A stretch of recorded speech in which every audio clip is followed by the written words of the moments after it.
Hello दोस्तों, कैसे हो आप लोग। आशा करती हूँ अच्छे ही होंगे। आज मैं आप लोगों के लिए बहुत ही सुंदर कहानी लेकर आई हूँ। एक राजा की कहानी जो अपनी ही पुत्री पर बुरी नज़र डालता है। कहानी को शुरू करने से पहले आप हमारे चैनल को सब्सक्राइब जरूर कर देना, साथ ही बेल आइकन को प्रेस करके ऑल पे क्लिक कर देना, जो ऐसी ही खूबसूरत कहानी आपको मिलती रहे। एक राजा और उसकी रानी हर तरह की सुख सुविधा और वैभव होने के बावजूद हमेशा दुख में डूबे रहते थे। वजह थी उनका निसंतान होना। यह जानकर कुछ ज्योतिषी राजा के पास आए तो रानी ने अनुरोध किया, हे राजन, इन ज्योतिषियों को अपना हाथ दिखाइए, शायद ये बता सकें कि हमारी संतान कब होगी, पुत्र हो या पुत्री। हमारे लिए तो दोनों ही खुशियाँ लाएंगे। रानी की बात मानकर राजा ने एक ज्योतिषी को अपना हाथ दिखाया तो उसने जो कहा उसे सुनकर राजा और व्यथित हो गया। रानी ने जब जानना चाहा कि उसके हाथ में ऐसा क्या लिखा है तो वह बोला, मेरी प्रिय रानी सुनो, लेकिन तुम भी दुखी हो जाओगी।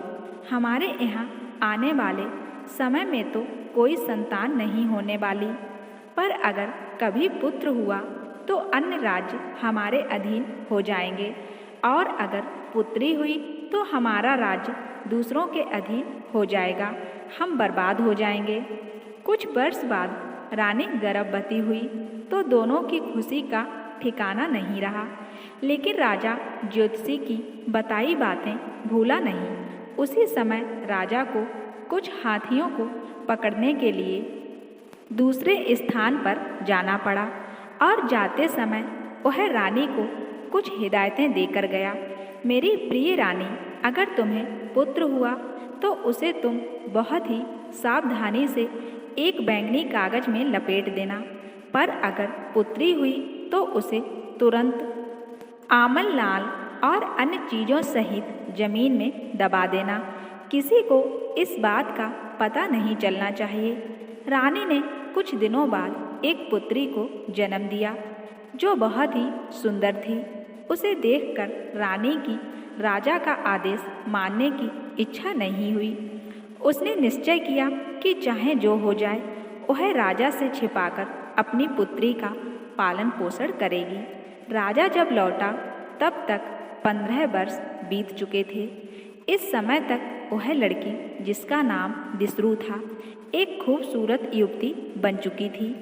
अगर रानी उसे सबसे छिपाकर ना रखती तो अब तक दूर दूर तक उसकी सुंदरता के चर्चे होने लगते।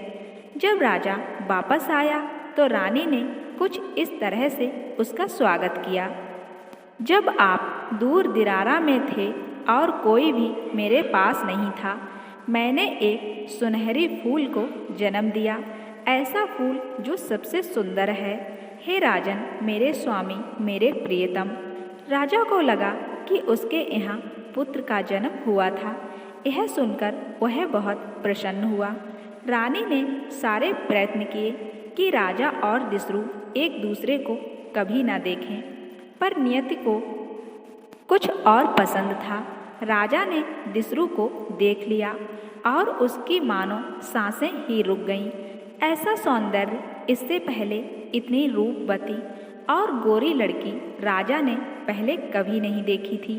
राजा की उत्सुकता लगातार बढ़ती ही जा रही थी।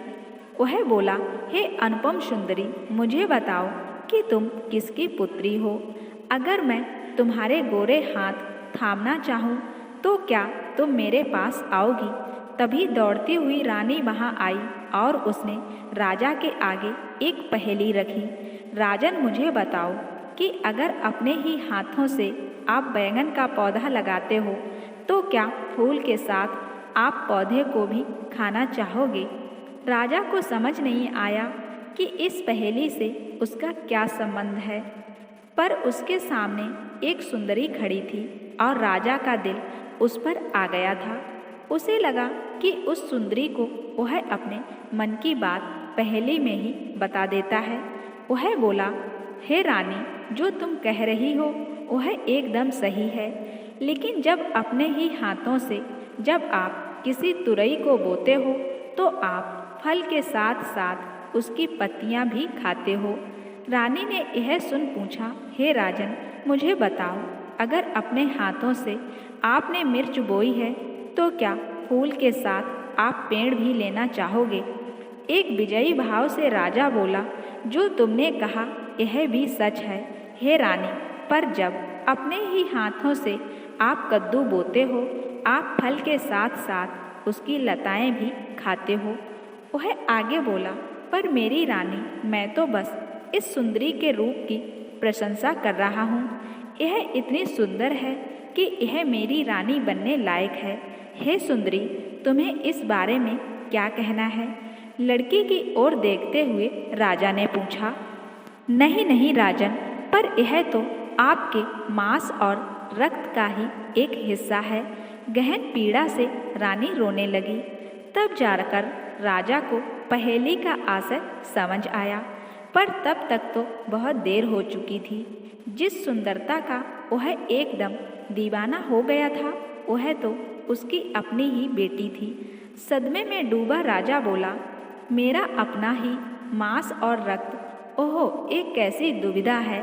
तब तो यह और भी कभी एक नहीं हो सकते, फिर कैसी मेरी व्यथा शांत होगी। इसे मैं जब जब देखूंगा मेरा दर्द उभर आएगा। इस सुंदरी दिसरू को जाना होगा, ताकि ना तो मेरी आँखें इसे देख सकें और ना ही मेरे मन में इसके लिए भावनाएं जागृत हों। लेकिन दिसरू आखिर कहाँ जाती?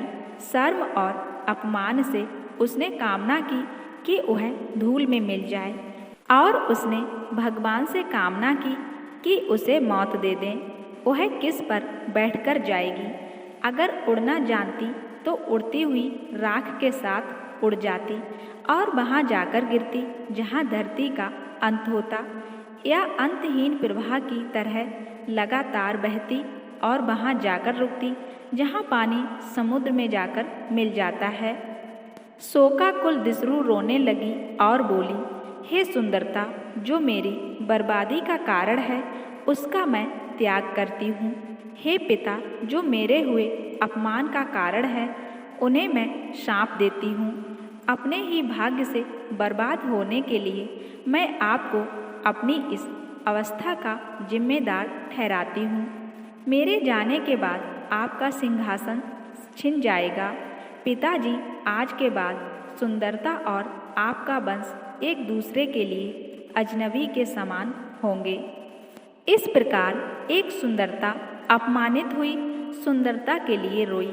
इस प्रकार सुंदरता के लिए सुंदरता का सांप फूटा, और जब दिसरू अपनी यात्रा पर निकली तो उसके चांदी के आंसू वहाँ टपके, मेरी पुत्री मत जाओ। पछतावे और दुख में डूबा राजा अपनी बाहें फैलाता हुआ रोने लगा। अब तक उसे अपनी गलती का एहसास हो गया था। दिसरू, मेरी पुत्री मत जाओ।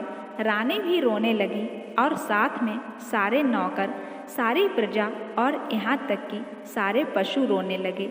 रुक जाओ मेरी प्यारी दिसरू, रुक जाओ। उन्होंने प्रार्थना की, लेकिन दिसरू अब वहाँ नहीं रुक सकती थी। इस तरह वह सबसे दूर, वहाँ से बहुत दूर अकेली ही चली गई, और वह कहाँ गई किसी को नहीं पता। दुखी स्वर में सब उसे सुखी रहने की दुआएं देने लगे। उसकी पुण्य आत्मा अब शांति से रहे, क्योंकि स्वर्ग से रानी उसे लाई थी। रानी की प्यारी बेटी वापस स्वर्ग में चली गई।